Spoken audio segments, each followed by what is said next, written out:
हर आदमी परेशान है कि जो उसका काम है वो बड़ा ही कष्टदायक है। पता नहीं क्यों हम में से कई लोग ऐसी ही सोच रखकर अपने काम को अंजाम देते हैं। तो आज की ये कहानी आपकी इस भावना को कहीं ना कहीं सुधारने का काम करेगी।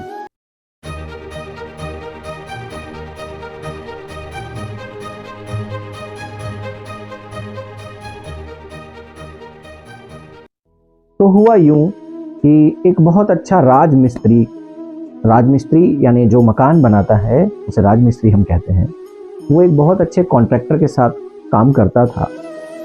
उसके हाथ में इतना अच्छा हुनर था कि वो बहुत अच्छे सुंदर और बड़े मजबूत मकान बनाता था।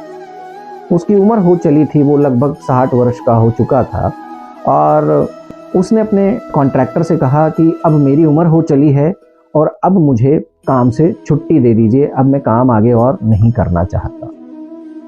तो जो कॉन्ट्रैक्टर था वो बड़ा ही समझदार आदमी था। उसने कहा कि ठीक है, आप काम बंद कर दीजिए, लेकिन मेरा एक आखिरी काम करके आप छुट्टी ले लीजिए। तो राजमिस्त्री ने बड़े ही बेमन से हामी भर दी कि ठीक है।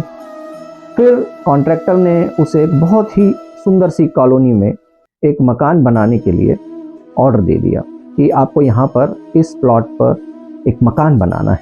जैसे हमेशा से आप मकान बनाते आए हैं, सुंदर मजबूत, ऐसा ही मकान यहाँ पर भी बनाना है। और ये रहा उसका नक्शा।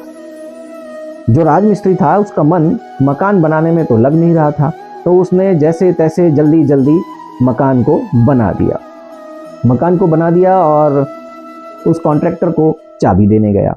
तो कॉन्ट्रैक्टर ने उसे अपनी कार में बैठाया और वापस उसी मकान के पास ले आया और उस मकान की चाबी उसे देते हुए कहा कि ये मकान किसी और के लिए नहीं बनवा रहा था, तुम्हारे लिए बनवा रहा था। उस राजमिस्त्री को अपने ऊपर बहुत गुस्सा आया, वो अपने आप से नाराज हो गया क्योंकि उसने इस मकान में अपना 100% अपना बेस्ट बिल्कुल भी नहीं दिया था।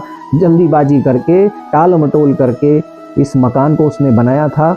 उसने सोचा भी नहीं था कि वो खुद अपना ही मकान बना रहा है। तो उसे बड़ा पछतावा हुआ।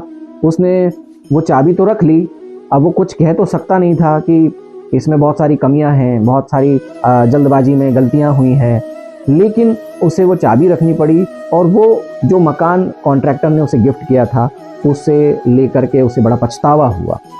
तो दोस्तों, ये जो कहानी है ये सिर्फ इतना कहना चाहती है कि जो भी काम हम करते हैं उसे हमें दिल से करना चाहिए, उसे पूरी ईमानदारी से करना चाहिए और हमारा 100% देकर उसे पूरा करना चाहिए। क्या पता कल हमें उस राजमिस्त्री की तरह एक सुंदर सा मकान खुद गिफ्ट के रूप में मिल जाए। तो दोस्तों, जो भी आपका काम है दिल लगा के कीजिए, ईमानदारी से कीजिए, अपना 100% दीजिए। कहानी अच्छी लगी हो तो लाइक कीजिएगा, मेरे चैनल को सब्सक्राइब कीजिएगा। धन्यवाद, थैंक यू।